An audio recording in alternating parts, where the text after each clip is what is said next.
Nak, tama na siguro tong mga kalamansing nakuha natin. Sapat na tong 2 basket ngayong araw.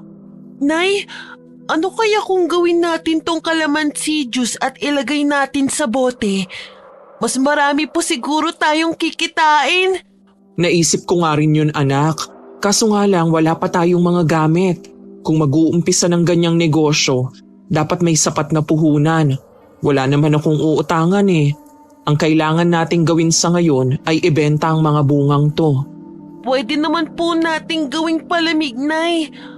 Doon tayo magtinda sa tapat ng paaralan. Kaso nga lang matumal lang nagtitinda ng yelo.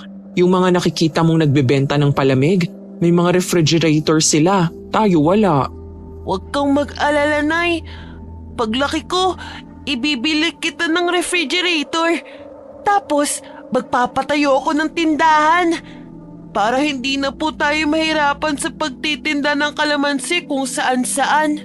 Pasensya ka na anak ha. Ito lang yung naisipan kong paraan upang kumita. Itong mga pananim na kalamansi ang naipamana sa akin ng lolo't lola mo eh. Kahit papano yung nakakabili tayo ng pangangailangan natin sa araw-araw. Ngunit hindi pa rin sapat ang kinikita ko. Di ba maglalaba rin tayo kina Aling Maria sa linggo? Sinabihan ko rin pong makakilala ko na kung sakaling magpapalaba po sila, tayo na lang po, Nay. Para naman makapag-ipon-ipon po tayo. Ikaw talagang bata ka. Mag-aral ka na lang ng mabuti anak. Ako nang bahalang magtrabaho. Naku, Nay! Kailangan kitang tulungan. Ayoko kasing nakikita kang napapagod at nahihirapan eh. O sige na, dalhin mo yung isang basket para makapaglako na tayo. Ay, Nay! Dumaan po tayo mamaya sa bahay ni Mang Esteban. Bibili daw po siya ng 3 kilong kalamansi. Ginagawa niyang palamig. Sana makabili rin tayo ng refrigerator para mas malaki ang kitain natin kagaya nila. Business-minded ka na talagang bata ka. Kapag marami na tayong pera, bibili tayo niyan. Wala pa nga tayong kuryente eh. Ay, oo nga po pala. Buhat nang iwan si Shirley ng nobyo nito nang malaman na siya'y buntis. Sinikap niyang isilang ang anak at itagoy nitong mag-isa. Nagkakilala sila ni Miguel sa dati niyang pinagtatrabahuang panederya. Ngunit hindi pa handa sa responsibilidad ng lalaki. Kaya't lumayo ito kay Shirley. Masakit man ang ginawa ng lalaki sa kanya. Ngunit mas minabuti niyang magpakatatag para sa kanyang magiging anak. Nang isilang niya si Ella, ay muling nagkaroon ng saysay ang kanyang buhay. Sapagkat magkakaroon na siya muli ng mga kasama. Ulila na siyang lubos at tanging ang maliit na bahay at mga pananim na kalamansi ang naiwan ng kanyang mga magulang. Nay, palagi po kong tinutokso ng mga kaklase ko. Sabi nila, alien daw ang tatay ko dahil hindi daw nila nakikita. Hayaan mo na ang mga batang yun. May anak ba ang alien na maganda? Sabi nila, kaya daw maputi ako kasi nagmana ako sa tatay ko. Kaya ka maputi dahil may dugong Amerikano ang tatay mo. Hindi ka anak ng alien. Hay naku, ang mga bata talaga kung ano-anong iniisip. Hala, Nay, tingnan mo. May bagong pinapatay yung tindahan. Tindahan ng burger. Hindi pa nga lang natapos. Nay, bibili tayo niyan ha. Mukhang masarap po. Sa picture pa lang nakakatakam na. O bakit? Ilan ba ang kaya mong ubusin? Mga 3 po. Sa liit mong yan, 3? Oo naman, Nay. Masarap eh. Kinurot ni Shirley ang pisngi ng anak dahil sa kadaldalan nito. 8 taong gulang pa lamang si Ella. Ngunit parang matanda na ito kung mag-isip. Lalo na pagdating sa mga bagay na maaaring pagkakitaan. Nakakasalubong nila ang mag-asawa sa daan patungo sa tindahan na pinapatayo. Magandang umaga po sa inyo, Ma'am Sir. Baka po gusto niyong bumili ng kalamansi. Sariwa po to at kakapitas lang namin ni Nanay. Good morning! Ay, ang gandang bata mo, Iha. Hindi kasi ako umiinom ng kalamansi. Acidic kasi ako. Pero dahil naaaliw ako sa'yo na tong tsokolate. Talaga po? Naku, salamat po! Oh, sige. Mauna na kami ha. Pupuntahan pa kasi namin ng mga karpintero eh. Kayo po ang may-ari ng pinapagawang tindahan? Oo. Baka sa susunod na linggo magbubukas kami. Pumunta kayo ha. Sige ho. Nilingon ng mag-ina ang mag-asawa. May kaya ito sa buhay dahil sa kanilang postura at pananamit. Masayang binuksan ni Ella ang plastic na may candy at tsokolate. Agad niyang kinain yun na nakangiti. Dahan-dahan lang, nak. Mamaya mabilaukan ka. Nay, ang sarap nitong chocolate! Ngayon lang ako nakatikim nito. Siguro, mamahalin to, Nay, no? Kasi yung candy at chocolate na natikman ko, yung tagpipiso lang eh. Ibang-iba talaga ang lasa nito, Nay. O wag mong ubusin agad, magtira ka mamaya. Nang sa ganon ay may kakainin ka pa. Magsipilyo ka ng ngipin pagdating ng bahay ha. Opo, Nanay. Dumaan sila sa bahay ni Mang Esteban upang ibigay ang mga kalamansi na binili nito. May negosyong kalamansi juice ang Ginoo na inilalagay sa plastic bottle at ibinibenta sa terminal ng bus. Naging patok yun sa mga pasahero. Dahilan na gusto rin ni Ella na magkaroon sila ng sariling negosyo ng kalamansi juice. Oh, ilang kilo ba bang natita ng kalamansi nyo dyan? Mga 5 kilo ho. 2 basket lang kasi ang napitas namin kanina eh. Kaya akin na yan.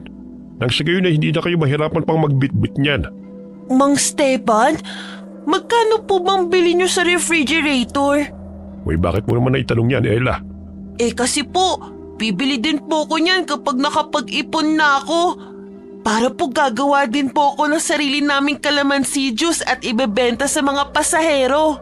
Abay, makikipagkumpetensya ka pa sa akin Hindi naman po. Kaya lang mas marami ang kikitain sa palamig na kalamansi juice eh. Pwede naman kayong kumuha sa akin ang ibebenta nyo eh. Isang bote ibibigay ko sa inyo ng 8 pesos. Tapos ibenta nyo ng 15 pesos. O di ba tutubo ka pa. Basta huwag mong ipagsasabi sa iba ha. Dahil 10 piso ang bigay ko sa ibang tindera. Libre na po ba ang yelo, Mang Steban? Syempre hindi. Bibili ka sa akin. Oh, sige po. Bukas babasagin ko ang alkansya ko para may pambayad ako sa inyo. Daig mo pa ang nanay mo sa diskarte Ay naku, Mang Steban, sinabi mo pa. Dako, magiging mayaman ka balang araw, Ella. Sana nga po magdilang anghel ho kayo kung ano-ano na ang naiisip ng batang ito eh. Tama naman si Ella Inig malaki ang tubo kapag kalamansi juice ang ititinda nyo. Gasera nga lang ang gamit namin eh. Tsaka pahirapan pa ho kung saan bibili ng yelo sa lugar natin. Huwag kayong mag-alala, akong bahala. May bakante rin naman akong kahon na pagsisidlan nyo. Talaga ho? Naku, maraming salamat po. Malaking tulong po yun sa amin. Para hindi kayo mahirapan sa pagbubuhat, may maliit na kariton ako dyan. Gamitin nyo na lang din.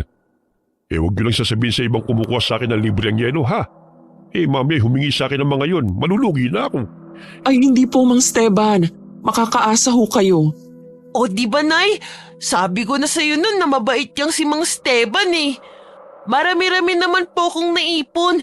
Mapupuno na nga po ang bote ng soft drinks ng mga barye. Itabi mo na lang yun, anak. May konting pera pa naman ako. Huwag mo nang alalahanin yan.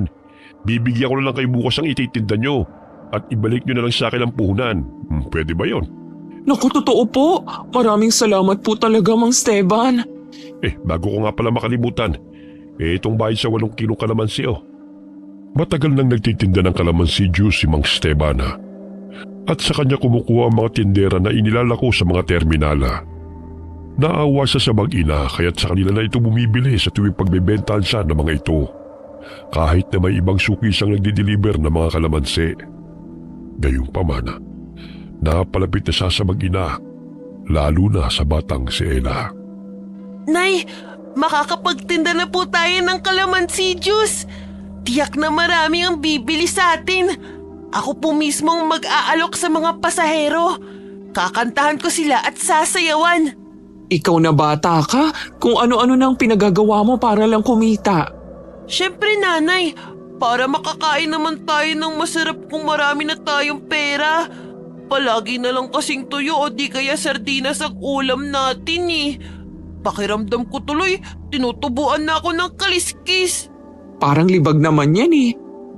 Kahit hirap man sa buhay, masaya pa rin silang mag-ina. Muli silang napadaan sa ginagawang tindahan at napahanga sila dahil matatapos na yun sa bilis na magtrabaho ng mga karpintero. Ang bilis magtrabaho ng mga karpentero ah. Oo nga po, nanay. May mga gamit na nga rin oh. Nasisiguro kong marami ang bibili ng burger dyan. Lalo na't daanan pa naman ng mga tao rito. Excited na po ako makakain ng burger. Pero nay, magkano po kaya yun? Depende sa sangkap na gagamitin nila. Napansin nilang abala na sa paghahanda ng mga gamit ng mag-asawang Nadia at Mela. Kinabukasan, maaga silang pumunta sa bahay ni Mang Esteban upang kumuha ng ititindang kalamansi juice. Kahit saan man sila magpunta, sumusunod ang alaga nilang asong si Brownie. Magpakabait ka, Brownie, ha? Huwag mong awayin ang mga tao para makarami tayong mabentang kalamansi juice. Bakit kasi hindi mo nalang itali ang asong yan sa bahay? Mamaya matakot pang mga tao sa kanya. Nay, mabait naman tong si Brownie eh. Tingnan mo, tahimik lang siyang nakasunod sa atin. Isa pa, binabantayan niya tayo mula sa mga masasamang tao. Biglang tumahol ang aso na animoy galit na galit nang makita nito si Mela. Kaya't sinuway ito ni Ella. Dahilan na agad naman itong tumahimik. O kita mo na anak, nangaaway yang si Brownie, pauwiin mo na kasi. Naninibago lang siguro siya, Nay. Hindi naman siya dating ganito eh. Paano kung lahat ng nakikita niyang tao bago sa paningin niya itatahulan niya? E di wala tayong benta mamaya. Brownie, good boy. Huwag mong awayin ng mga tao. Di ba ang sabi ko sa'yo, yung mga masasamang tao lang? Mabait sila. Binigyan nga ako ng asawa niya ng candy kahapon eh. Tila kapwa bata lamang na kinakausap ni Ella ang alaga niyang aso. Kumurap-kurap ang mga mata nito at yumuko na wari nakakaintindi sa sinabi niya. Maya-maya'y dumating na sila sa terminal ng jeep. Pumwesto sila malapit sa mga sasakyan at inalok ng kalamansi juice sa mga pasahero. Ganun na lamang ang tuwa ni Ella sa tuwing bumibili ang bawat tao na kanyang nakakasalubong. Nay, ang daming bumibili. Tamang-tama, mainit ang panahon. Mauubos po ang kalamansi juice hanggang hapon. Oo nga anak, bantayan mo muna ang paninda natin, bibili lang ako ng tinapay. Sige po, nanay. Alas 11 pa lamang ng umaga ay halos kalahati na ng kanilang paninda ang naubos. Marami-rami ang mga pasahero dahil undas. Tahimik ding nakaupo sa tabi ni Ella si Brownie na animoy nag-aabang sa mga taong bibili nang biglang hablutin ng batang lalaki ang pitaka ni Ella at itinakbo yun. Hoy! Magnanakaw! Magnanakaw! Ibalik mo ang pitaka ko! Brownie! Habulin natin siya! Kinuha niya ang pera natin! Mabilis na hinabol ng aso ang batang kumuha ng pitaka ni Ella hanggang sa maabutan ito ng aso at kinagat ang suit nitong damit. Ganun na lamang ang paghahampas ng bata kay Brownie gamit ang lumang tsinelas nito upang bitiwan siya ng aso. Ngunit naabutan siya ni Ella na nooy may hawak na patpat. Hoy, bata! Ibalik mo ang pitaka ko! Magnanakaw ka! Magtrabaho ka! Nang sa gayon, magkapera ka rin! Masama yung ginagawa mo! Sa takot na makagat ng aso, ay ibinalik nito ang pitaka kay Ella at muling kumaripas ng takbo nang bitiwan siya ni Brownie. Ang galing mo talaga, Brownie! Dahil dyan, bibigyan kita mamaya ng tinapay. Halika na, bumalik na tayo sa pwesto natin. O anak, saan ka nagpunta? Di ba ang sabi ko, bantayan mo mga paninda natin? Eh yung bata kasi kinuha tong pera natin. Mabuti na lang talaga, Nay. Nandito si Brownie. Hindi ako nagkamali na isama natin siya. Daig pa niya ang pulis sa bilis kong tumakbo. Hindi na naabutan ni Shirley ang batang sinasabi ng anak dahil mabilis itong nagtago. O ito na ang tinapay, kumain ka na anak. Itong isa para kay Brownie. Salamat po, Nanay. Napakasalbahe ng batang yun. hindi marunong magtrabaho para magkapera. Kaya sa susunod, mag-iingat ka anak. Alam mo naman na ang ibang tao ayaw magbanat ng buto. Gustong magkapera nang hindi naghihirap. Kaya pag nanakaw ang naiisipang paraan. Alas 4 pa lamang ng hapon ay ubus na ang paninda nilang kalamansi juice. Kaya't umuwi na sila tulak-tulak ang karitona. Sa tuwing napapadaan sila sa tindahan ni Nadia at Mela, ay hindi maiwasan na tumahol si Brownie. Kaya't sinasaway ito ni Shirley. Oh, kanina lang ang bait-bait mo. Bakit galit ka na naman, Brownie? Kaibigan sila, lalo na si Aling Nadia. Bilisan mo na ang paglalakad anak. Bukas hindi na nating isasama yung aso mo. Tingnan mo, ayaw tumigil sa kakakahol. Mahirap nang makakagat pa yan. Mahal pa naman ang anti-rabies. Opo, nanay. Bahagyang nalungkot si Ella nang marinig ang sinabi ng ina. Paglampas nila sa mag-asawa, ay tumigil din sa pagtahol ng aso. Ayan, nanay. Mabait na ulit si Brownie. Siguro kaya siya nagkakaganyan dahil kumakain ng karne ng aso ang asawa ni Aling Nadia. Diba galit ang mga aso sa mga taong pumapatay ng kapwa nila? Kahit ano man ang dahilan ni Brownie, iiwan na natin siya sa bahay. Hindi pwedeng ganyan siya. Pagdating nila ng bahay, ay agad na tumungo ang aso sa malit na bahay nito na ginawa pa mismo ni Ella. Paano ba yan, Brownie? Ayaw ka nang isama ni nanay. Bakit ba kasi nagagalit ka kapag nakikita mo sina Aling Nadia? O sige na, matulog ka na. Tutulungan ko pa si nanay sa pagluluto ng hapunan. Sa tulong ni Mang Esteban, ay nadadagdagan ang pinagkakakitaan na mag-ina. Bukod sa pagtitinda ng sariwang bunga ng kanilang pananim. Nakakaraos sila sa pang-araw-araw na pangangailangan at hindi na nahihirapan si Shirley kung saan kukunin ang mga gamit ng anak sa paaralan. Ay, salamat naman at nakapag-ipon na tayo sa pagtitinda ng kalamansi juice. Napakagaling talaga ng ideya mo anak. Nay, malungkot po si Brownie kanina nang sabihin mong hindi na siya makakasama sa atin bukas. Hindi na raw siya mag-iingay. Paano mo naman nasabi yan? Hindi nga humihinto sa kakakahul kanina kahit sinasaway mo na. Naramdaman ko po. May luha kasi ang mga mata niya nang kausapin ko siya. Umiiyak po siya, nanay. Basta, ayokong sumama siya bukas. Natahimik si Ella at hindi na muling nagsalita pa dahil mataas na ang tono ng boses ng ina. Dumiretso siya sa kanyang kwarto at iniligpit ang mga gamit na nagkalat. Matapos na makapagluto ng pagkain, ay agad na silang naghapunan. Ngunit nanatiling tahimik ang madaldal na si Ella. Sumapit ang araw ng pagbubukas ng burger store ni Nadia at Mela. Maraming mamimili ang pumila dahil buy one take one ang burger. Nay, tignan niyo po. Ang daming bumibili ng burger. Halika, Nay. Pumila rin tayo. Sa susunod na araw na lang siguro anak. Baka tanghaliin tayo sa pagtitinda ng kalamansi juice. Sayang naman ang kikitain Sa haba ng pila, baka abutan pa tayo ng alas 12 niyan. Sige po. Susunod na araw na lang. Napalingon silang mag-ina nang marinig na tinatawag sila ni Nadia. May dala itong kahon at lumapit ito sa kanila. Mabuti at dumating kayo sa opening namin. Ang daming tao nga Aling Nadia, mukhang masarap pong tinitinda niyong burger. Nagustuhan po ng mga tao. Ay oo, hindi ko nga inaasahan na ganito kadami ang mga tao sa opening ng burger store. Itong burger sa inyo na. Naku po, salamat po. Aalis na nga po sana kami Baka tanghaliin po kasi kami sa pagtitinda. Kaya naisipan namin na bukas na lang kami bibili. Para konti na lang ang tao. Ipinagtabi na kita. Alam kong dadaan kayo. Eto pong bayad ko sa burger. Libre na lang yan para sa inyo. Naku, baka wala pa ho kayong buwan na mano niyan. Sige na, tanggapin nyo na. Bawing-bawi na kami Ang daming mamimili. Oo nga ho Sige po, salamat sa libreng burger. Aalis na ho kami. Mag-iingat kayong dalawa. Thank you po sa burger. Amoy palang masarap na.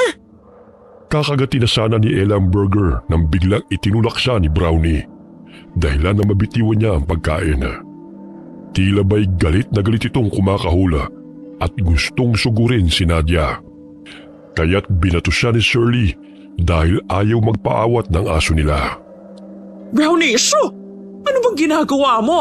Hala, uwi! Brownie naman, nadumihan tuloy ang burger. Hindi ko na makain. Pambira ka naman oh. Akala ko ba itinali mo yung aso mo, anak? Tignan mo, nakakapirwisyo na siya. Malaking problema pa natin kapag nakakagat yan. Patuloy na pinapagalitan ni Shirley ang kanilang aso sa pagkahul nito sa babae. Ngunit matalim na tingin ang iginawa ni Nadia sa aso at bumalik na lamang sa burger store nila. Ilang sandali tumahimik si Brownie at muling umamo na kiskis ang katawan kay Ella. Hindi na tayo bati. Nahulog tuloy ang burger. Nakikita mo namang hindi kami makapila ni nanay, di ba?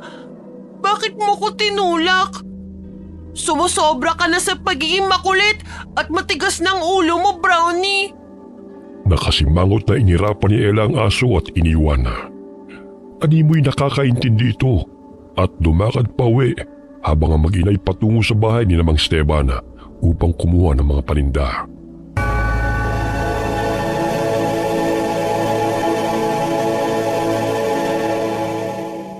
Naging patok sa mga tao ang burger na tinitinda na mag-asawa.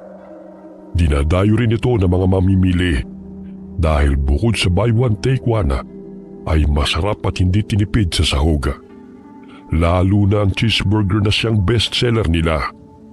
Bagamat kasabay ng pagtangkilik sa produktong yun ay sa namang pagkawala ng mga bata sa mga baryo.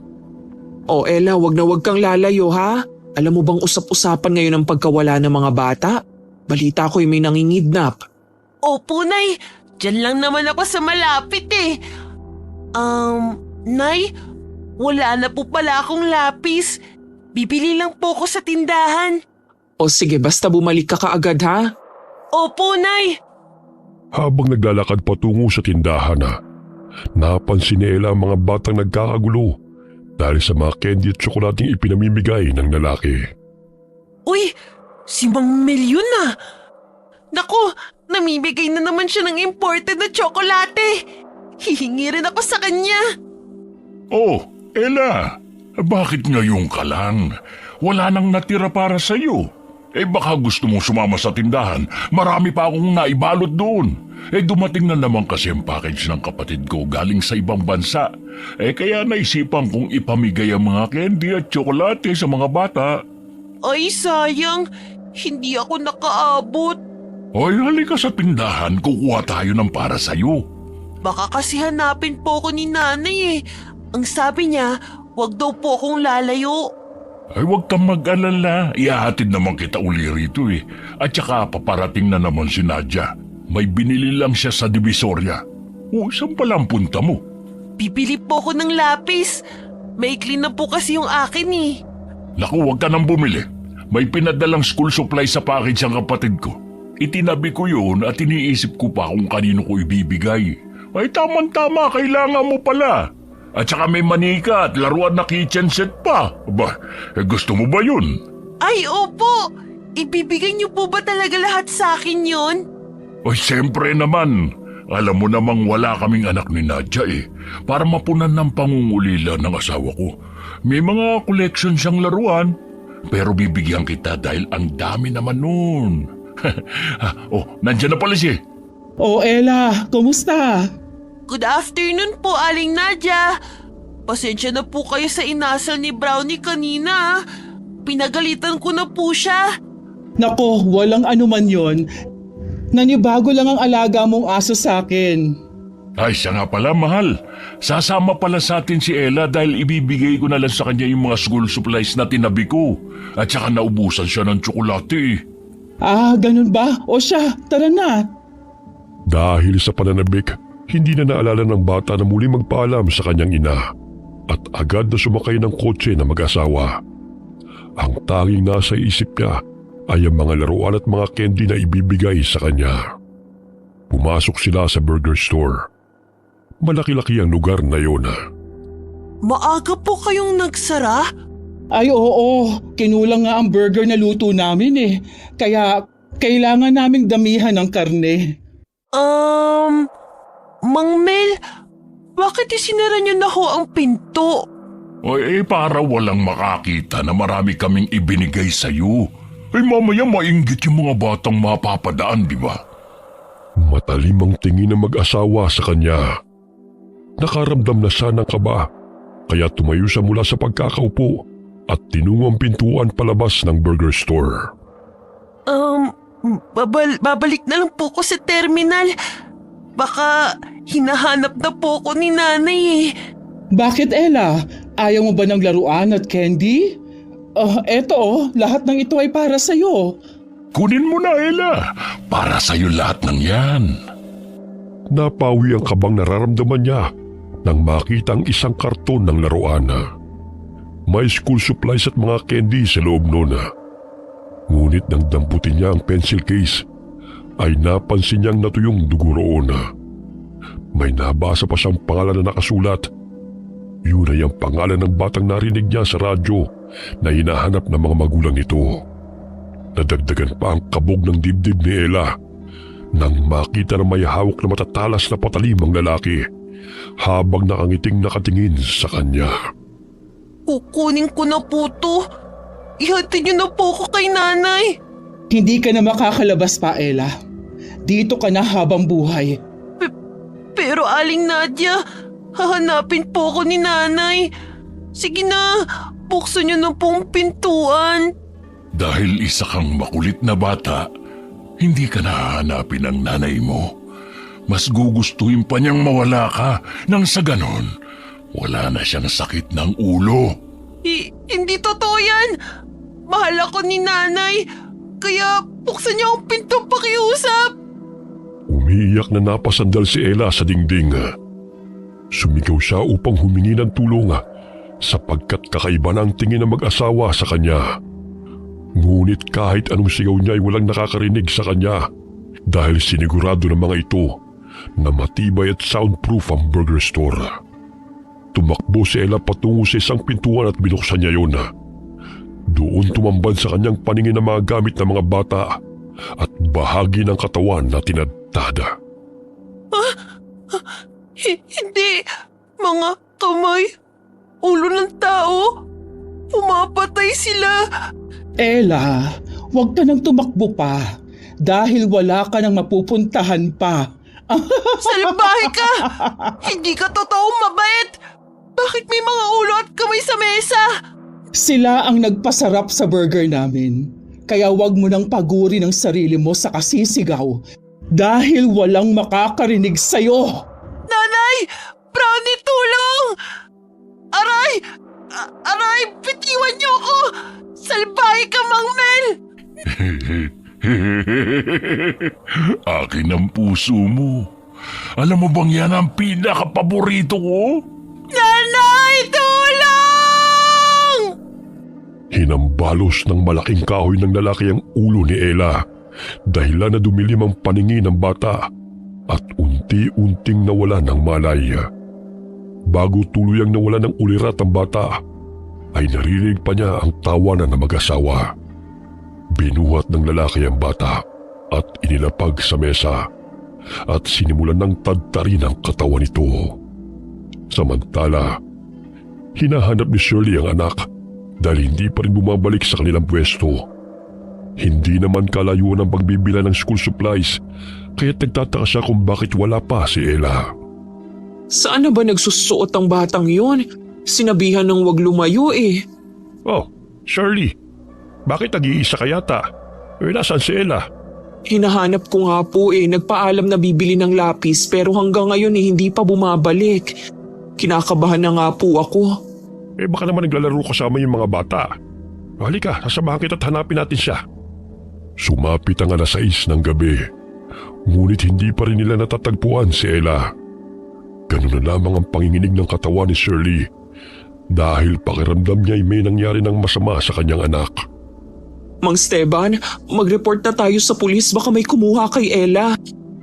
Nagtanong-tanong na po ko sa mga bata pero hindi raw nila kasama. Ay nako, saan na ba nagpunta yung batang yun? Hindi naman niya ugali na iwan ka. Kapag nagtitinda ng kalamansi juice, hindi naman ganon kalayong pinupuntahan niya. Dito lang naman sa mga jeep eh. Halika na Iha, sasamahan na kita sa estasyon ng pulis. Kinukutuban na kasi ako ng masama eh. Pagdating nila sa pulis ay umiyak nang isinalaysay ni Shirley na nawawala ang kanyang anak. Ngunit sinabi ng pulis na kumausap sa kanila na kailangang hintayin ng 24 oras bago mai-report na missing si Ella. Sir, hindi po ugali ng anak kong mawalay sa akin ng ganito katagal. Ramdam kong may nangyaring masama sa kanya. Pakiusap po.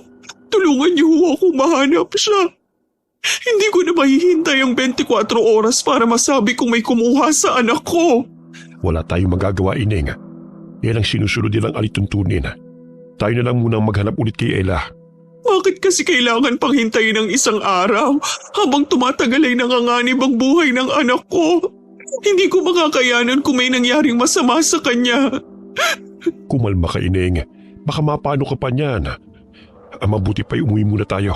Baka nagkasalisan kayo.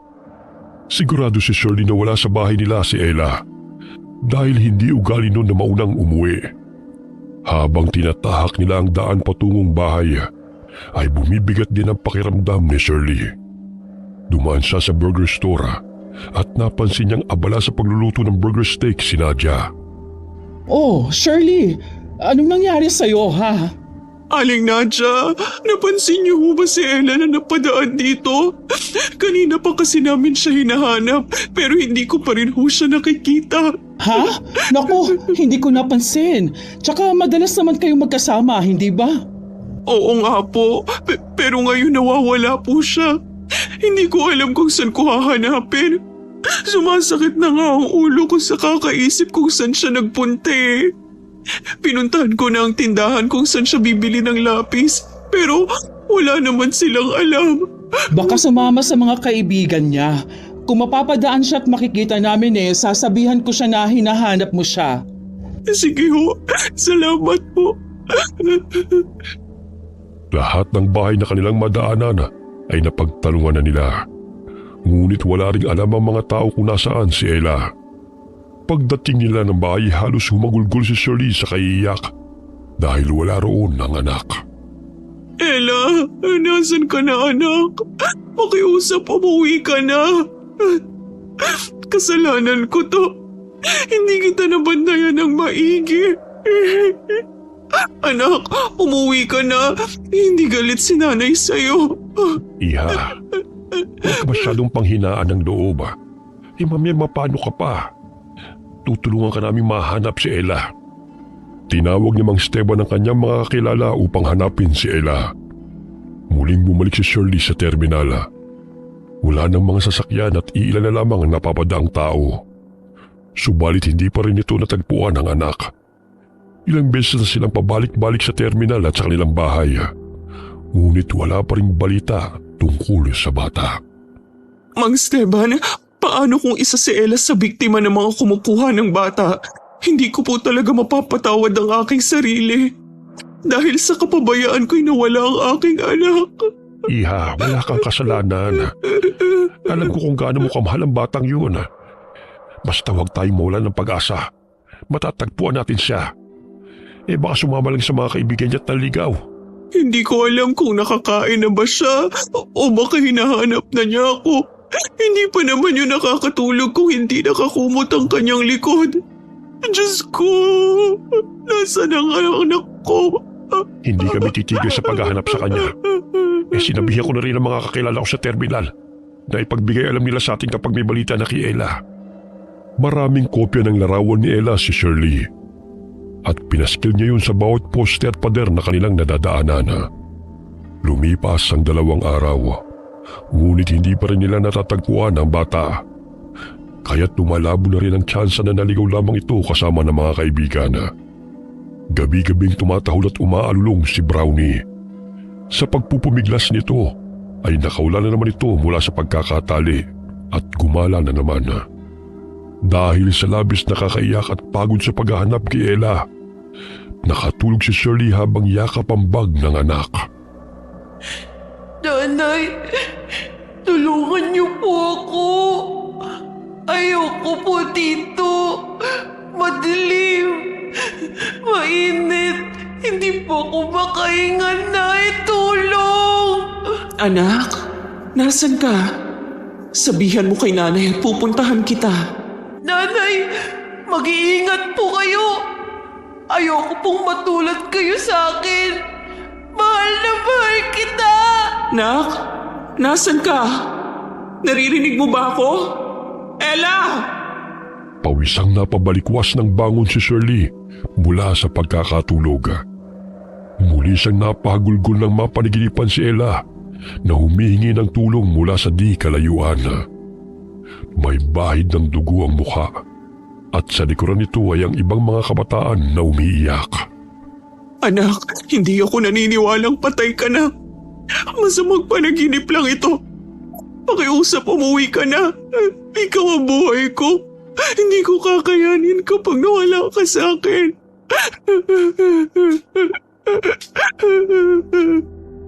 Pinahid ni Shirley ang mga luha ng may marinig na mga taong paparating. Sumilip siya sa bintana at nakita niya ang grupo ni Mang Esteban na nakasunod sa asong si Brownie na may hila-hilang sako. Lumabas siya ng bahay at kinausap ang mga ito. Mang Esteban, may balita na po ba? Hay nako, itong aso para may gustong sabihin eh. Kanina pa tahol ng tahol sa amin habang nagro-ronda kami sa baryo. Kaya sinundan namin siya hanggang sa dito niya kami dinala. May dala po siya. Baka may kinalaman yun sa anak ko. Mga kasama, buksan niyo nga ang sakong dala ng aso. Binitiwan ni Brownie ang sako nang binuksan yun ng lalaki. Nandilat ang mga mata ni Shirley nang makita ang dugo ang damit ng anak. Hindi siya nagkakamali na yun ang bestida na suot ni Ella nang mawala ito. Mang Esteban, sigurado akong damit to ni Ella. Anong ginawa nila sa anak ko? Mga hayop sila! Papatayin ko sila! Oo nga, demonyo may gawa nito sa kanya. Kailangan nating hanapin ang salarin dahil nandito lang yun sa baryong ito.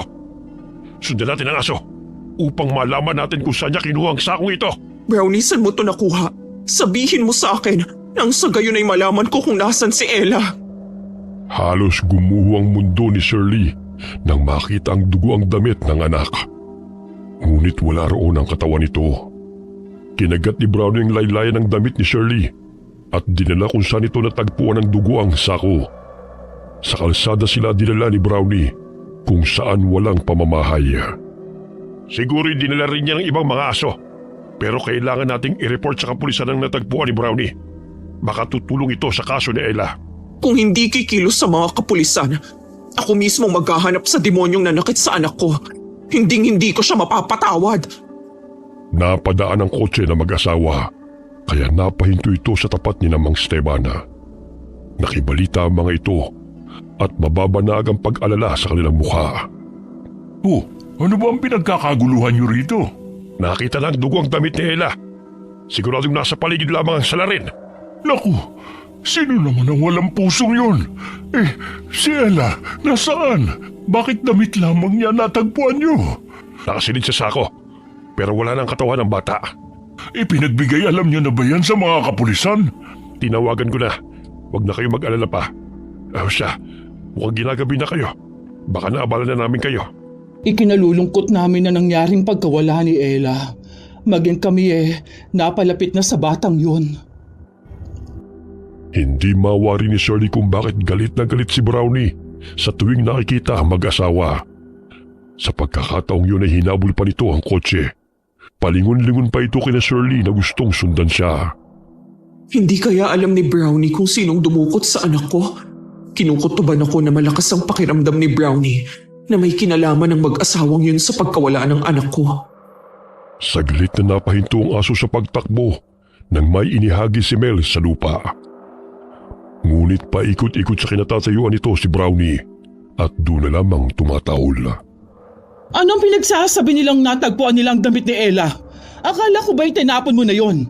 Oo nga, kaso nang pumasok ako saglit sa loob ng shop, paglabas ko biglang nawala eh. Siguro kinuha ng mga asong gala. Sinabi ko na sa'yo na mag-iingat ka eh. Mamaya mabisto pa tayo ng mga yon. O paano, sige nga, Wala silang makikita sa burger store. Malinis na kaya. Yun lang ang nakuha ng mga aso at wala nang iba. Hindi na mauulit pa yun. Kahit halugugin nila, wala na silang makukuhang ebidensya sa tindahan natin. Siguraduhin mo lang na hindi nila malalaman ang sikreto natin dahil malilintikan ka sa akin. Kalma, akong bahala. Dumating ang mga kapulisan kung saan naroon sina Shirley at Mang Esteban. Maliban sa damit ni Ella, ay may iba pang mga gamit din sa loob ng sako. Ngunit hindi pa rin nila matuntun kung saan yun nanggaling. Wari nila'y pinagpasapasahan na yun ng mga aso. Bagamat naniniwala si Shirley na malaki ang may tutulong ni Brownie sa kanya upang matuntun kung nasaan ang kanyang anak. Ilang beses nang nag-ikot-ikot ang mga kapulisan pero wala man lang silang nakitang bakas maliban sa sakong ito. Hindi ako papayag na hindi managot ang gumawa nito sa anak ko, Mang Esteban. Saan kaya nakuha ng mga asong sakong yun? Walang ibang nakita ang mga kapulisan bukod doon. Umuwi na muna tayo, Iha. 3:00 na ng madaling araw. Magpahinga ka na rin. Ilang araw ko nang hindi nakakapagpahinga ng maayos. Hindi ako mapalagay hanggat hindi ko alam kung nasaan ang anak ko. Ilang gabi ko na siyang napapaginipan na humihingi ng tulong pero wala akong magawa. Umiiyak siya, duguan at binabalaan niya ako. Alam ko mahirap ang pinagdadaanan mo ngayon, Shirley. Nandito lamang kami mga kaibigan mo na handang tumulong sa iyo. Hinatid din namang Esteban si Shirley sa bahay nito. Mugtong-mugto na ang mga mata dahil sa kaiiyak at walang sapat na pahinga. Sumusunod sa kanila si Brownie na inaamoy ang kanilang dinadaanan. Nang mapadaan sila sa burger store, umalulong ito ng ubod lakas at patuloy na tumahol. Dispatchahin mo ang asong yan, Mel. Nabubwisit ako sa tuwing napapadaan yan dito. Siya pa magpapahamak sa atin eh. Bukas na. Pagod ako ngayon. At saka nakikita mo namang kasama niya yung mga tao. Hindi ko naman sinabi na ngayon. Paminsan-minsan mahina talaga yung utak mo. Oo na, ikaw na ang magaling. Pero duwag ka namang humarap sa kapulisan kanina. Ay nako, makatulog na nga. Kung hindi sa kapabayaan mo, di sana wala silang malalaman kung anong nangyari sa bata. Nagka-ideya tuloy ang mga yon dahil sa iniwan mo pa ang sakong may gamit nila. Kaya naghihinala silang nandito lang sa baryo ang pumapatay. Problema ba yun?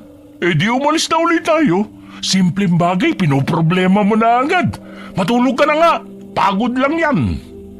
Walang nakitang kakaiba mga kapulisan ang pumasok sa tindahan ng mag-asawa sapagkat nakapaglinis na si Mela at inilibing na sa liblib na lugar ang mga kalansay ng kanilang biktima na ginagawang burger steak na tinitinda nila.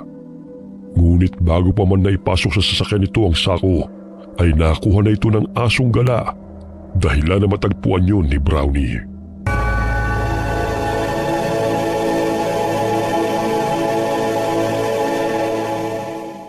Kinaumagahan na, nagising si Shirley nang dilaan ng alaga nitong aso ang kanyang pisngi. O Brownie, bakit? Napako ang paningin niya sa tsinelas na kagat ni Brownie. Alam niyang pagmamay-ari yun ni Ella na suot ng anak bago ito nawala. Saan mo to kinuha? Samahan mo ko. Ituro mo sa akin kung saan mo natagpuan ang gamit ni Ella. Hindi talaga siya huminto sa paghahanap kung nasaan ang anak ko. Hayop man siya kung ituring. Ngunit labis niyang minahal si Ella. Tumakbo ito patungo sa talahibana at tila itinuturo ang burger store na may ibig sabihin.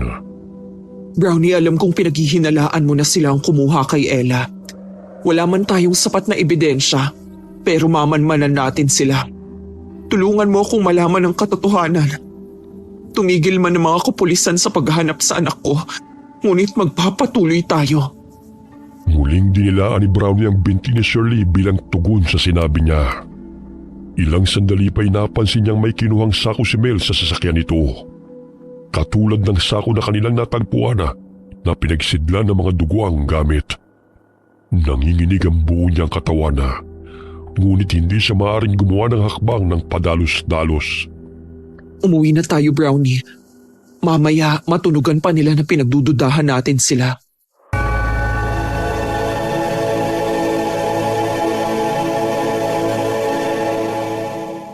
Oh, Mel, napansin ko si Shirley kanina. Ano ba ang ginagawa niya sa talahiban? Abay, ewan ko. Kasama niya yung buwisit na aso niya eh. Siguro naghahanap na naman sa anak niya. Wala ka na bang naiwan ng mga gamit ng mga bata? Mamaya, may natagpuan na naman sila. Minsan tatanga-tanga ka pa naman. Wala na nga. Hingay-hingay mo. Hindi ko tuloy matimpla na maayos yung karne. Ang aga-aga, naninermong ka na naman. Naninigurado lang. Tumahimik ka na nga. May mga bibili na oh. Asikasuhin mo na lamang sila. Habang lumilipas sa mga araw, nawawala na ng pag-asa si Shirley na makasamang muli ang anak. Madalas siyang tuliro na nagtitinda ng kalamansi juice sa terminal, kasama ang alagang aso ni Ella. Hindi ko na alam kung saan ko pahanapin si Ella Brownie. Maging si Namang Esteban ay wala pa ring balita sa kanya. Parami na rin ang napapabalitang batang nawawala at nadadagdagan lang. Ngunit wala pang nahuhuling kriminal ang kapulisan. Shirley, may dala pala akong yelo rito. Dagdagan mo yung icebox. Naghatid din kasi ako ng yelo kay Melinda. Mang Esteban, dumaan ako kanina sa istasyon ng pulis. Ngunit wala pa rin silang balita kung sinong kumukuha ng mga bata. Sadyang magaling kong kumilos sa mga salarin. Walang nakakakita sa kanila. Hanggang ngayon di pa rin ako tumitigil na magtanong sa mga kakilala ko rito sa terminal. Baka may nakapansin sa mga taong sinamahan ni Ella bago ito nawala. Ayaw ko man po sanang mamintang. Ngunit malakas po ang kutob ko sa asawa ni Aling Nadja. Kakaiba kasi ang kinikilos niya. Minsan ang bait niyang kausap. Minsan naman nakakatakot kung makatitig. At bigla na lang tatawa. Simula kasi nang tumuntong sila sa baryong to, sunod-sunod na ang pagkawala ng mga bata eh. Kung yan ang pakiramdam mo, hindi naman kita masisisi. Ngunit kailangan natin ng ebidensya upang patunayan ang hinala mo. Maaari din tayong makasuhan kung sakaling mali ang akusasyon natin sa tao. Alam ko po yun, Mang Esteban. Pero iba na kasi ang pakiramdam ko sa kanya eh. Tsaka baka nararamdaman din ng aso na may ginagawa tong hindi ka nais-nais kaya galit to sa kanya. Napapailing na lamang si Mang Esteban at hindi na muling nagsalita pa. Alam nitong nagiging desperada na si Shirley upang may maituro na sa larena at kung ano-ano na rin ang naiisip. Ilang sandali pa'y natuon ang pansin ni Shirley sa lalaking pinagkakaguluhan ng mga bata. Agad siyang tumayo at nilapitan ito. Sumunod ang alagad niyang aso at tila taong nakikiramdam sa paligid. Oh, eto pang candy. Pumila lang kayo ha, huwag kayo mag-aagawan. Marami pa akong dala para sa inyo mga bata. Hindi kaya pinapain niya ang mga candy at tsokolate para kunin ang loob ng mga bata? Kailangan ko siyang sundan kahit saan man siya magpunta. Malakas ang kutob ko na may kinalaman siya sa pagkawala ng anak ko. Sa oras na yun ay tahimik ang aso, ngunit matalim itong nakatingin kay Mel. Nagkubli sila sa poste habang tinatanaw ang lalaking nakikipag-usap sa mga bata. Ilang sandali na palingon ito sa kinaroroonan ni Shirley nang maramdaman itong may mga matang nakamasid sa kanya. Halika na Brownie, bumalik na tayo sa ating pwesto. Mamaya makita pa tayo ng lalaking yan. Tila batang sumunod si Brownie kay Shirley nang walang imik. Ngunit patuloy niyang iniisip na maaaring may kinalaman si Mel sa pagkawala ng kanyang anak. Ayon na rin sa pakikitungo nito sa mga bata. Alas 7 na ng gabi, ngunit naroon pa rin sa terminal si Shirley. Simula nang mawala si Ella ay madalas na siyang may kutsilyo sa kanyang bag upang gawing sandata kung sakaling makaharap niya ang dumukot sa kanyang anak. Maya-maya'y umuwi siya kasama ang alagang aso. Napahinto siya sa pagtutulak ng karitona nang mapansin na paparating ang sasakyan ng mag-asawa. Kaya't nagtago sila ni Brownie sa talahibana at nakiramdam sa paligid. Huwag kang maingay Brownie ha, kailangan nating manmanan sila. Maaga silang nagsasara ng burger store. Saan naman kaya sila pumunta? May sako na namang dalang lalaking yun. Ang dami naman para sa karne ng burger nila. Mel, bilisan mo na riyan. Ipasok mo na yan dito. Mamaya may makakita pa sa'yo eh. Kalma lang, palagi ka na lang high blood. Kanina pa ako gutom. Itabi mo ang puso para sa akin ha. Noong isang araw inubusan mo ko. Ang takaw mo talaga. Ay, pasensya na. Ngayon, sayo na ang 2 puso. Magpaparaya ako para sa'yo. Kinakain nila ang puso? Hindi kaya mga aswang sila? Kinuha ni Shirley ang kutsilyo sa kanyang baga at hiniwa ang kalamansi. Sa pamamagitan ng katas nuna ay matagal maghilom ang sugat ng aswang. Biglang tumakbo si Brownie patungo sa sako at hinila ang tali. Nantilat ang mga mata ni Shirley nang makita na ulo yun ng bata. Duguan at nakalabas pa ang kamay. Hindi. Bata ang laman ng sako. Sila nga ang pumapatay ng mga bata. Maging si Ella ay biktima nila. Buisit kang aso ka! Nandito ka na naman! Gusto mo sigurong pati ikaw gilingin ko, no? Oh, pumasok ka na kasi. Nakita ka na naman ng asong yan. Malangya kang aso ka! Bumalik ka rito! Pahama ka talaga! Kumahol-kahol si Brownie. Sabay na napapalulong na animoy tumatawag ng kapwa niya, aso. Tumakbo ito sa nungat sa kinaroroonan ni Shirley upang hindi matunto ng amo. Hinabol siya ni Mel sapagkat batid itong hihingi na naman ito ng tulong sa mga tao. Buwisit talagang lalaking yun. Mas inuna pang habulin ng aso kaysa ipasok tong sako. Gusto mo bang tulungan na kita? Shirley, ikaw pala. Wag na. Kaya ko naman to. Bakit parang ayaw mong ipakita sa akin ang laman ng sakong yan? May itinatago ka ba? Sabihin mo sa akin, Aling Nadja. Anong klaseng tao kayo? Tao nga ba? O mga demonyo? Hoy! Anong pinagsasabi mo? Dahan-dahan ka sa pananalita mo, ha? Magmamaang-maangan ka pa talaga? Kitang-kita ko na hindi karne ng hayop ang laman ng sakong yan, kundi bata. Sabihin mo sa akin, kayo ba ang kumuha sa anak ko? Kaya hanggang ngayon ay hindi pa umuuwi dahil pinatay niyo siya? Ang sakong yan ay katulad sa sako na natagpuan namin kung saan nakasilid ang damit niya. Kaya huwag ka nang magkaila pa. Umalis ka na rito, Shirley. Nasisiraan ka na ng bait dahil sa pagkawala ng anak mo. Kaya kung ano-ano na lang ang iniisip mo at binibintang sa amin. Dahil sa kapabayaan mo'y nawala ang anak mo, bakit isisisi mo sa amin ang kasalanan mo? Umalis ka riyan para mapatunayan kong hinalat nakita ko. Hindi kayo normal na tao, Aling Nadja. Mga aswang kayo. Ginagamit niyo pang kahinaan ng mga bata upang mahulog sa patibong ninyo. Itinulak ni Shirley ang babae. Gamit ang kutsilo'y pinunit niya ang sako. Do'y tumambad sa kanyang paningin ang batang duguan at wala ng buhay. Ngayon mo sabihin na nagsisinungaling ako. Ang karne ba nila ang inilalagay niya sa burger? Magsalita kang hayop ka! Oh, bakit? Anong gagawin mo kung sila nga? Maging ikaw ay magiging sangkap sa paninda ko. Katulad sa ginawa namin sa iyong anak. Maging ikaw ay walang kawala, Shirley. Walang iya kayo! Pinatay niyo ang anak ko! Hindi ko kayo mapapatawad! Mga demonyo kayo! Susugurin na sana ni Shirley ang babae gamit ang kutsilyo nang bigla itong nagbago ang mukha. Kumulubot ang balat nito at tinubuan ng matatalim ng ngipin. Ang lakas na loob mong sugurin kami, ha? Ano bang pinagmamalaki mo? Bukas, pipilahan ng mga tao ang karne mo. Mga mapanlin lang, nagbabait-baitan ngunit ang sasama ng mga budhi nyo.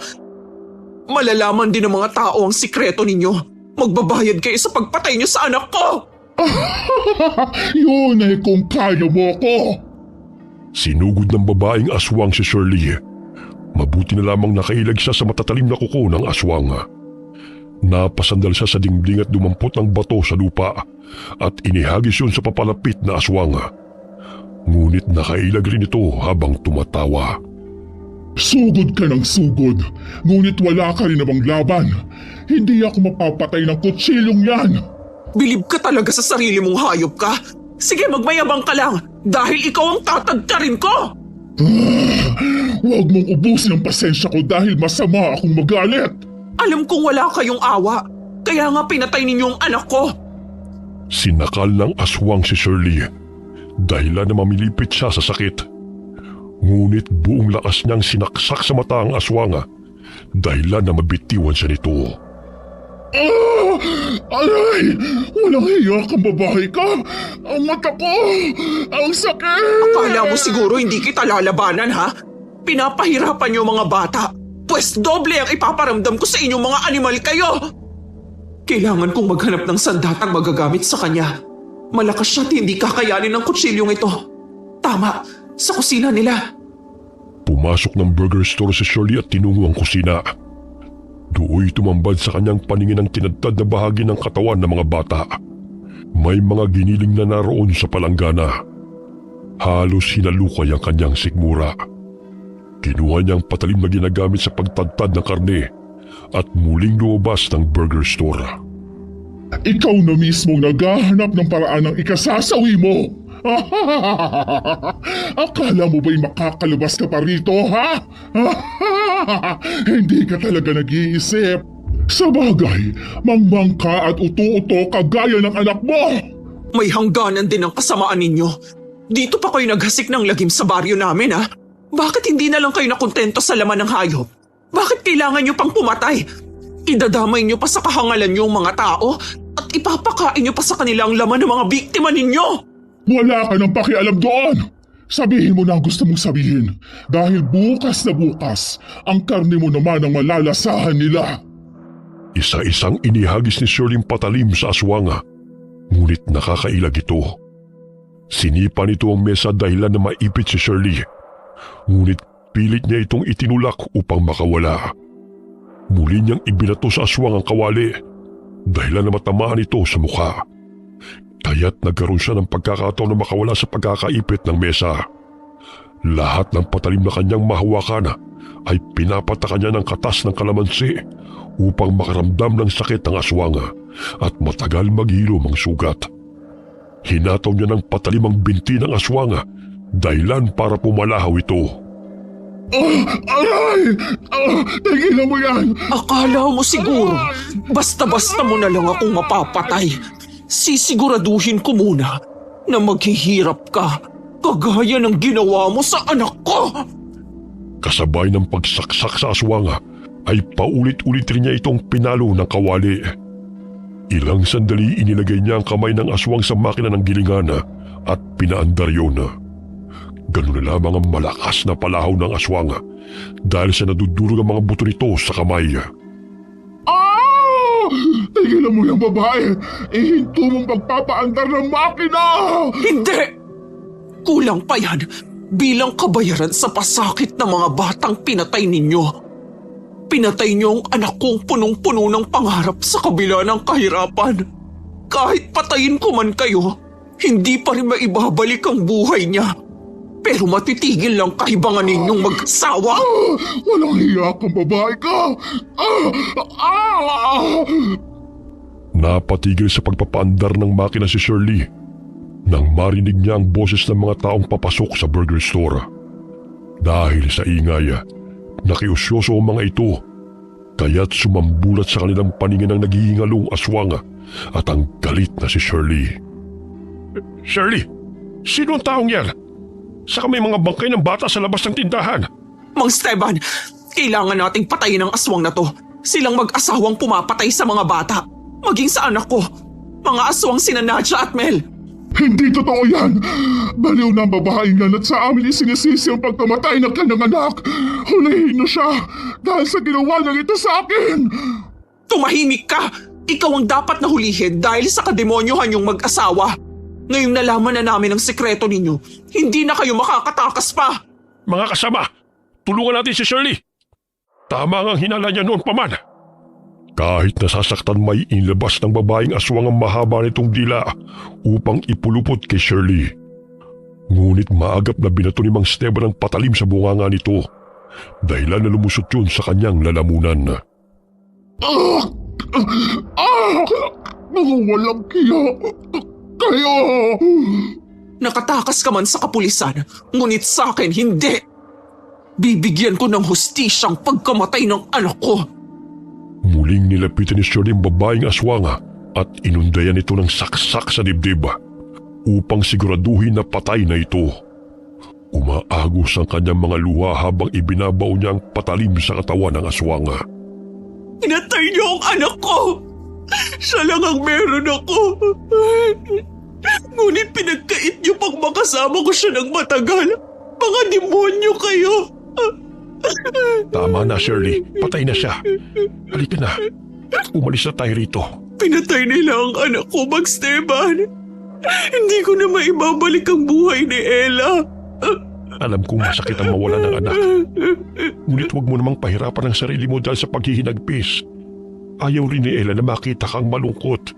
Si Brownie, hinabol siya ni Mel. Sigurado kung papatayin niya ang aso dahil kay Brownie. Nalaman kong aswang sila Mang Esteban. Hanapin natin siya. Oh, tara na. Kasama ko ngayon ang mga anak kong sina Edwin at Ray. Iniwan nilang nakabulagta sa sahig ang katawan ng aswang na si Nadia. Naririnig nila ang mga nakakilabot na alulong ng mga aso na animoy nag-uusap ang mga ito. Samantala, hindi magkamayaw si Mel ng paligiran siya ng mga asong gala sa pamumuno ni Brownie. Sinusugod siya ng mga ito, ngunit isa-isa nitong tinatadyakan ng mga aso. May mga kagat na rin siya, ngunit hindi pa rin ito iniinda ang mga sugat. Mga buwisit kayo. Nagtipon-tipon pa talaga kayo para sugurin ako, ha? Ikaw na aso ka. Tumawag ka pa talaga ng mga kasama mo. Ayun siya! Pinapalibutan ng mga aso! Pambihira talaga ang alaga ni Ella. Wala pa siguro noon alam na niyang may ginagawang masama ang mag-asawang yan. Sana kung naniwala ako sa mga pahiwating niya noon, di sana buhay pa ang anak ko, Mang Esteban. Ngunit pinagalitan ko pa siya. Ang dapat na gawin sa ngayon ay mahuli ang si Mel. Tignan mo, galit na galit ang mga aso sa kanya.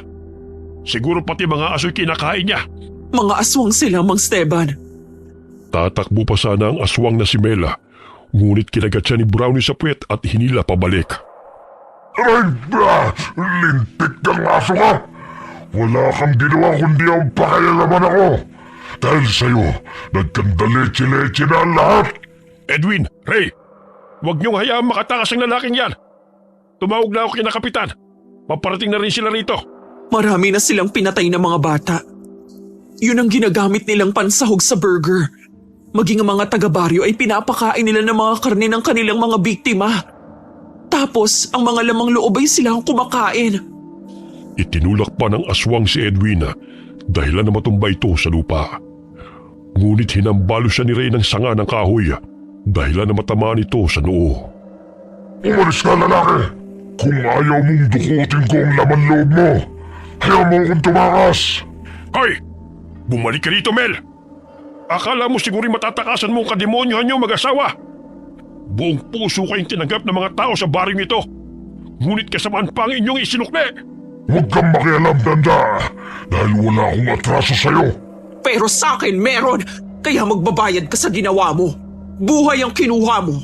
Buhay rin ninyong kapalit katulad sa asawa mong hayop. Nasaan si Nadia? Anong ginawa niyo sa kanya? Pinalasap ko sa kanya kung paano gilingin ang buhay. Tulad sa ginagawa ninyo sa mga bata. Nasaan ang asawa ko? Ayun, nakatulog na ng mahimbing. Sisiguraduhin kong susunod ka rin sa kanya. Dahil walang kapatawaran ang ginawa niyong ito sa mga inosenteng batang pinaslang ninyo. Galit na lumundag sa harapan ni Shirley ang aswang na lalaki. Dahil alam nitong may nangyaring masama na sa kanyang asawa. Nailaga ni Shirley ang pagsugod ng lalaking aswang. Malakas din itong hinambalos ni Mang Esteban sa likod gamit ang sanga ng kahoy. Dahilan para mapasubsob ito sa lupa. Ngunit maliksi itong tumayo at hindi may pagkakaila na malakas ito kahit marami nang sumusugod sa kanya. Bagamat hindi ito makatakas basta-basta dahil sa mga asong nakabantay sa paligid. Ilang sandali muling sinugod nito si Shirley at nakalmot niya na matutulis na kuko sa braso ang babae. Ngunit nahataw rin siya nito ng patalim na pinatakan ng katas ng kalamansi. Kinakailangan kong makatakas dito. Mga walang hiya ang mga taong to. Napakatapang ng babae. Ang dami ko nang natamong sugat mula sa mga animal. Mamamatay ako kung ipagpapatuloy ko pang paglaban sa kanila. Harangan niyo siya, mga anak! Isa kang malaking duwag! Bakit ayaw mong harapin ang kasalanan mo? Babalik ako. Makikita nyo. Hindi ko hahayaan na maging payapa ang baryong ito sa ginawa nyo kay Nadia. Tandaan nyo yan. Lalo ka na, Shirley! Hindi na napigilan ni na Edwin at Ray ang aswang dahil malakas lang itinulak nito. Tinadyakan nito ang mga aso na humaharang sa kanya. Isa na roon si Brownie. Ngunit bago pa tumilapon ang aso ay naagat siya nito sa pisngi. Dahilan na bumao na matatalas na pangil sa laman nito. Ah! Ayaw mo talaga akong tantanan ha? Itong sa'yo! Eh! Bitawan mo ang aso ko! Papatayin ko lahat ng malapit sa'yo, Shirley! Alam ko na ang aso na lang na ito ang natitira sa buhay mo. Kaya't wala nang dahilan upang buhayin siya. Tutal, pareho kayong pakialamero. Bago pa nito may baon ng matatalim na kuko sa tiyan ni Brownie, ay tinamaan siya ng bato sa noo. Dahilan na mabitiwan nito ang aso. Dali-daling lumapit si Ray at Edwin sa kanya. Ngunit kumaripas ito ng takbo palayo. Ang sakit ng katawan ko. Literal na pinagtulungan nila ako. Pero hindi ako magpapatalo. Babalikan ko sila hanggang sa mamatay sila sa takot. Nilapitan ni na Shirley si Brownie na nooy namimilipit sa sakit. May sugat itong natamo sa tagiliran, kaya't binuhat ito ni Mang Esteban. Sadyang malakas ang aswang na yon. Kailangan natin siya paghadaan, lalo na't napatay natin ang asawa niya. Hindi ko sukat akalain ng mga aswang pala sila, dahil mabait at magaling sila makapaghalubilo sa mga tao. Ang pinapakita nilang kabaitan ng naging daan upang makapambiktima sila. Binibigyan nila ng candy ang mga bata upang sumama sa kanila. Oh, nariyan na pala sila, Kapitan. Mabuti na lang ho at napadaan kayo. Dahil kung hindi siguro, lapas lang na ako ng mga aswang na yun. Maraming salamat po sa tulong ninyo, Mang Esteban. Mabuti na lamang ginabi kami sa pag-uwi galing bayan. Sinundo pa kasi namin tong si Ray. Nawili na sa pagbabarkada. Ngayong alam niyang may gumagalang aswang, siguro naman pipirmi na siya sa bahay. Pagdating nila sa bahay ay kagad na ginamot ni Shirley ang sugat ng alagang aso. Kahit papano'y naibsan ang pagdadalamhati niya, dahil napatay na niya ang isang aswang na siyang pumaslang sa kanyang anak. Baka gusto mong doon na tumira sa bahay, Shirley. Sa gayon ay may makasama ka. Bukas ang aming tahanan para sa iyo. Alam kong babalik si Mel upang ipagiganti ang pagkamatay ng kanyang asawa. Maraming salamat po, Mang Esteban. Sige ho, mag-e-empake lang po ako ng aking mga damit. Maging si Brownie isinama ni Shirley sa bahay ni Mang Esteban. Hindi makapaniwala ang asawa nitong si Aling Carmela nang ikwento ng dalawa nitong anak ang tungkol sa aswang na kanilang nakalaban. May bakanting silid pa naman dito, iha. Mahirap nang balikan ka ng aswang na yon. Malayo pa naman ang mga kapitbahay ninyo. Isa pa, walang nakakasama si Carmela dito sa bahay kapag umalis sa mga bata. Maraming salamat ho, Mang Esteban. Maluhaluhang inilapag ni Shirley ang mga gamit sa bakanting kwarto. Hindi pa rin niya matanggap ang pagkawala ng anak at namimiss niya ito araw-araw. Kinabukasan, nagimbal ang mga taga-baryo ng malaman ng tungkol sa pagsara ng burger store ng mag-asawa. Nalaman rin nila ang pagkamatay ni Nadia at natagpo ang mga bangkay ng mga bata sa sako. Halos masuko-suko ng malaman na ang kinakain nilang burger ay karne pala ng tao.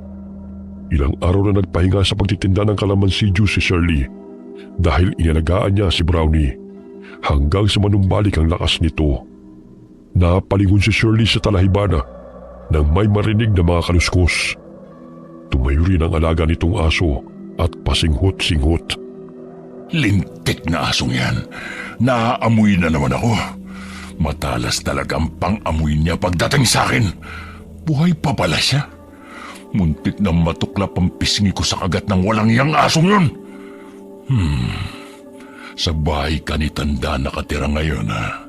Mapapabilis na ang paglusob ko sa kanila. Sinong nandyan? Nahalata ako ng babaeng yun. Makaalis na nga rito. Oh, Shirley, bakit tumatahol na naman tong si Brownie? Hindi na naman siya mapakali, ah. May tao kasi akong napansin na nagtatago sa talahiban. Biglang tumakbo eh. Baka bumalik na ang aswang na yon.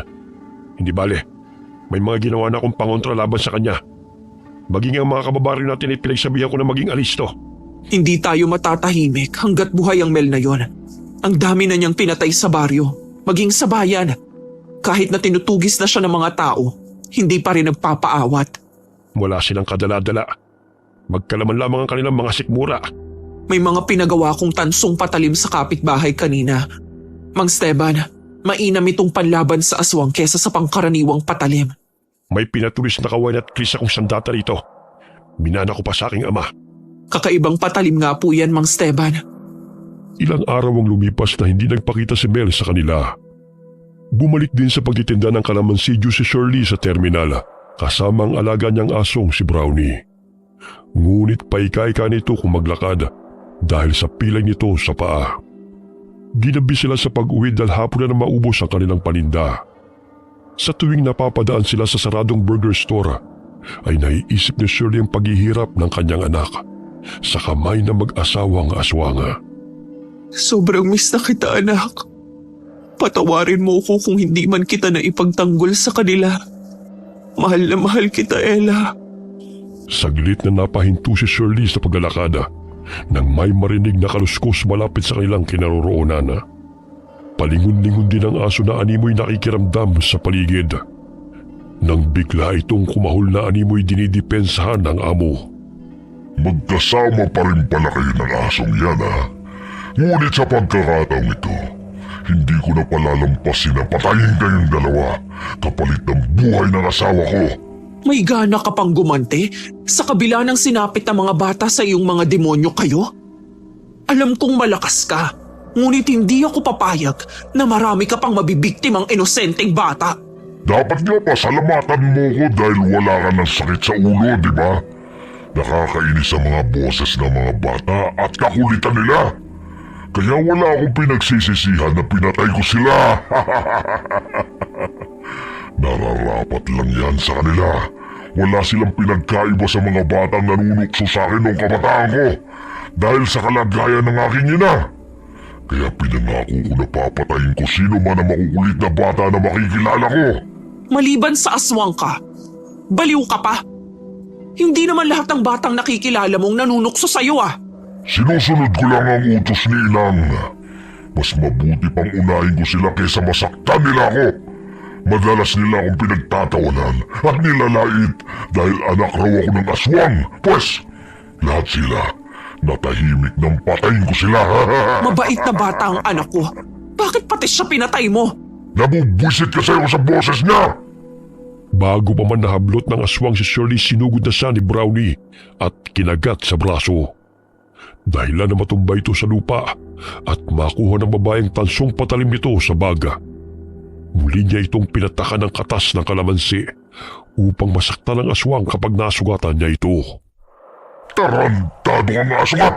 Ang kunat ng buhay mo! Etong sa'yo! Aray! Wala kang pakundangang pumatay, kaya dapat sa'yo patahimikin na rin! Si Ella ang nagbibigay ng pag-asa sa buhay ko upang magpatuloy pa.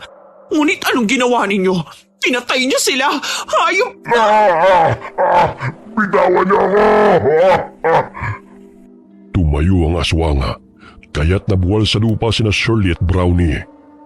Nilapitan nito ang babae upang dukutin ang laman loob nito. Ngunit matuling tumakbo si Brownie at galit na sinakmal ang kamay ng aswanga. Dahilan na pumalaho na naman itong muli. Naputol pa ang isang daliri nito sa kamay at tumulo ang malapot na dugo. Brownie, lumayo ka sa kanya! Hindi mo na masasaktan ang alaga ko! Kumain na! Tanggalin mo yung alambre sa leg ko! Pinaghandaan ko ang muli nating paghaharap. Hindi ako papayag na makatatakas ka pang animal ka! Sakit ng leg ko! Brownie, kunin mo ang tansong patalim. Ibigay mo sa akin! Tila batang sumunod sa utos ang alagang aso at kinagat ang patalim sa lupa at ibinigay kay Shirley. Sinaksak niya ang aswang sa tagiliran, ngunit siniko siya nito dahilan na mabitiwan niya ang kalabang aswang. Tarantado kang babae ka! Sakit na leg ko! Mukhang malalim ang sugat ko. Halika, Brownie, habulin natin siya. Tatakas na naman ang balasubas na yan. Kailangan ko lumayo rito. Sakit ng katawan ko sa babae at asong yun. Nagtulungan pa talaga sila. Gigil na gigil siyang patayin ako. Hoy, bumalik ka dito, duwag! Puro ka lang takbo. Ayaw mong harapin ang atraso mo sa amin. Buisit kang babae ka. Hindi ako duwag. Gusto mo talagang tagtarin ko yan dila mo, ha? Mas masahol ka pa sa asawa mo kung tumakbo. Tama nga ang sinabi niya noon, ha? Takusa ka! Anong takusa? Takot sa asawa. Kaya siguro magpahanggang ngayon, takbo ka pa rin ng takbo. Hindi ako takot sa asawa. Mahal ko lang siya kaya't sinusunod ko lahat ng utos niya. Tumigil sa pagtakbo ang aswanga at muling hinarap si Shirley. Nang gagalait ito sa galit sa tuwing sinasambit ng babayang salitang takusa dahil ayaw nitong marinig yun. Sinugod nito si Shirley, ngunit mabilis itong nakailag at ibinaon ng tansong patalim sa likod nito. Aray! Sakit ng likod ko! Pagbubuling ko kayo ng aso mo, mahuli lang kitang babae ka! Aray ka! Umalis ka dyan, asong galisin! Ipagpatuloy mo lang yung pagkagat mo sa kanya, Brownie. Mukhang hindi tinatalaban ng rabies eh. Dahil sa kanilang ingay, narinig sila ng mga taong dumaraan na kasama na roon si Mang Esteban. Muli na namang tatakbo ang aswanga, ngunit kinagat siya ni Brownie sa binti, dahilan na matumba ito sa talahiban. Shirley, ikaw ba yan? Opo, Mang Esteban! Sumusugod na namang muli ang aswang! Mga kasama, nandito na naman si Bel. Magtulungan tayong hulihin siya. Bitawan mo ko, aso! Hindi, may mga tao na naman. Bruha talaga ang Shirley na to. Nagtawag pa ng mga kasamahan. Buong lakas na tinadyakan ng aswang si Brownie, kaya't nabitiwan ng aso ang binti nito. Paika-ika siyang tumakbo nang makitang hinahabol siya ng mga kalalakihan. Umakyat siya ng puno at doon nagtago. Ang bilis niyang tumakas ah! Nasugatan ko siya. Sigurado kung hindi pa nakakalayo yun. Tsaka marami siyang sugat sa katawan. Ano itong likidong tumutulo sa aking ulo? Nako! Dugo! Nasa taas siya ng puno, Mang Esteban. Naririnig ko rin na humahangos siya. Mamaya na ako aalis dito kapag nakalayo na sila. Ang sakit na sugat ko. Sa susunod hindi ko na malalampasin ang babaeng yun. Didilitan ko na siya ng leg. Nawalan siya ng balanse sa itaas ng puno, kaya dumausdos siya pababa. Dahilan na bumagsak siya sa talahiban habang nakaabang sa kanya mga kalalakihan. Maawa kayo sa akin. Huwag niyo akong patayin. Nagbabagong buhay na ako sa gubat. Pero ang walang hiyang babae niya lang sumugod sa akin. Bakit ka ba nandito? Napadaan lang ako para maghanap ng pagkain. Pero yung babae niya at ang alaga niyang aso ang siyang nag-aamok. Naghahanap ng away. Napakasinungaling mo.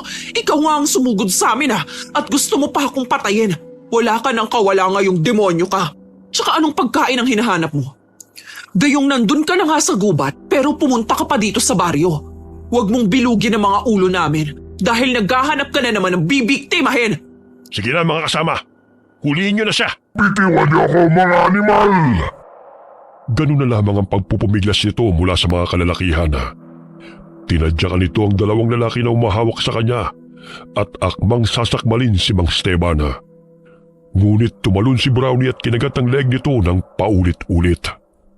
Aray! Kahit kailan, siraulo ang aso ka!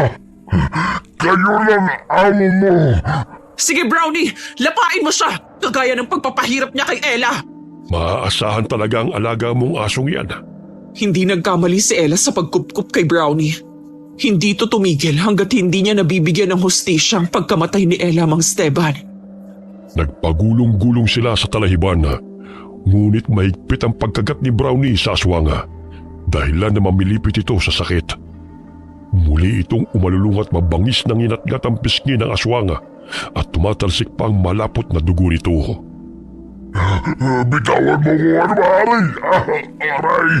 Ang sakit ng pisngi ko, Huwag mo siyang pakawalan hanggat hindi siya nalalagutan ng hininga, Brownie.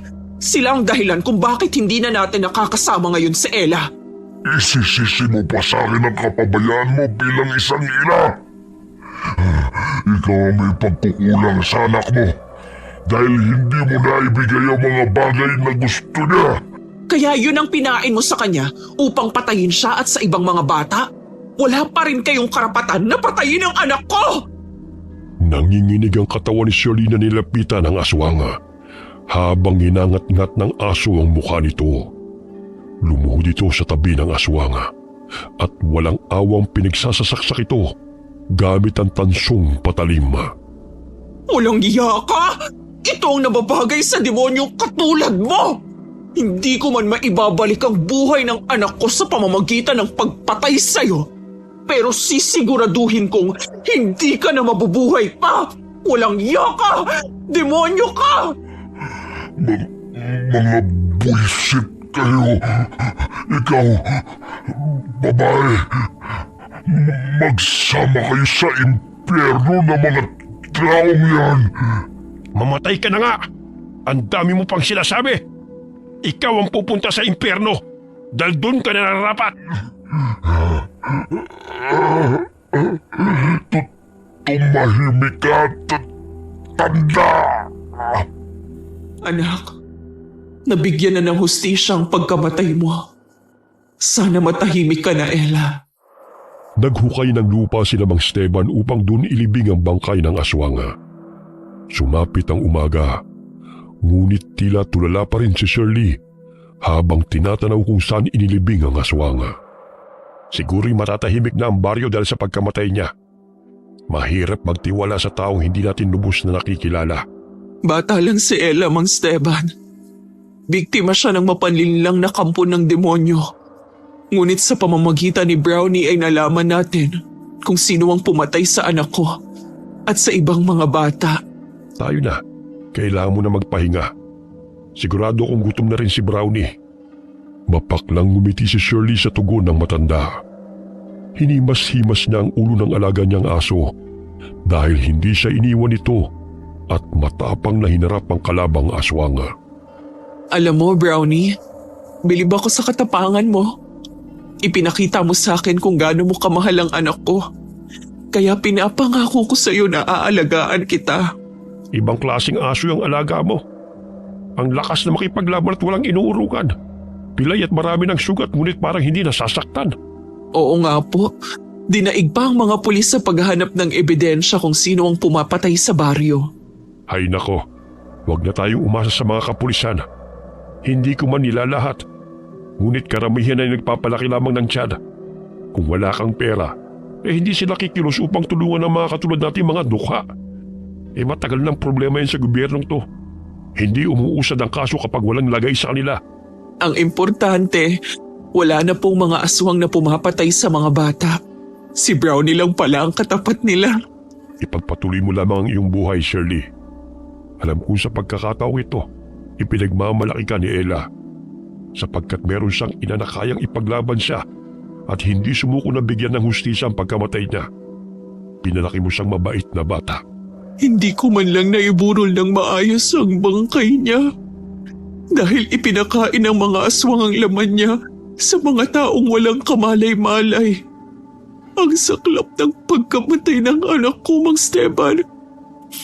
Ang bigat sa dibdib at hindi ko pa talaga matanggap hanggang ngayon. Humihikbi si Shirley habang inilalabas ang sama ng loob sa matanda. Umuwi sila ng bahay upang magpahinga. Simula nang mamatay ang mag-asawang aswang na dayo sa kanilang lugar, ay naging tahimik na ang baryo. Ngunit tila hinanukay ang mga sikmura ng mga tao nang malaman na ang burger na kanilang tinangkilik ay laman pala ng tao. Habang nagwawalis ng bakuran, nagtaka si Shirley kung anong pinagkakaguluhan ng mga aso. Nilapitan niya ito sa takot ng mga gamit na naman yun ng mga natagpuang bangkay. Ano na naman ba ang pinag-aagawan ng mga asong yon? Hay! Kaninong bungo yan, Brownie? At saan yun nakuha? Ah, Shirley! Ano nangyayari dyan? Mang Esteban, tignan ninyo. May bungo na namang dalang mga aso. Bungo ng tao. Baka may gumagala na namang aswang sa baryo natin. Nako, baka nahukoy lang ang bangkay na inilibing sa gubat. Kinakabahan ho kasi ako. Baka may napagawi na namang aswang sa baryo. O siya, dumito ka na muna at pupuntahan ko. Pagdating ni Mang Esteban sa gubat, ay nakumpirma niya na bungo yun ang aswang na inilibing nila. Hinukay ng mga hayop at pinag-aagawan ng mga asong gala ang parte ng katawan nito. Kaya't tinipon niya ang mga sanga at tuyong dahon upang sunugin ang mga buto at naagnas na laman upang hindi bumaho. Pambihirang mga asong gala. Malalim na nga ang hukay, nakuha pa nila ang mga buto. Mang Esteban? Bungo nga ba yan ni Mel? Ay, oo. Oh, bakit sumunod ka pa rito? Sana nagpahinga ka na lamang sa bahay. Hindi po kasi ako mapakali. Kahit papaano ikampante na ako na wala ng aswang na gumagala rito. Natroma na rin po kasi ako dahil sa pangyayari. Sinigaan ko na. Medyo nangangamoy na Maging ang ibang mga kababaryo na bahala sa mga kalansay na bitbit na mga aso. Tila nabunutan sila ng tinik sa dibdib nang makumpirma na walang bagong biktima ng aswang na gumagala sa baryo, kundi mga butong nahukay na mga hayop. Lumipas sa mga araw, nanumbalik ang sigla ng baryo at naging panatag muli ang mga taong naninirahan doon.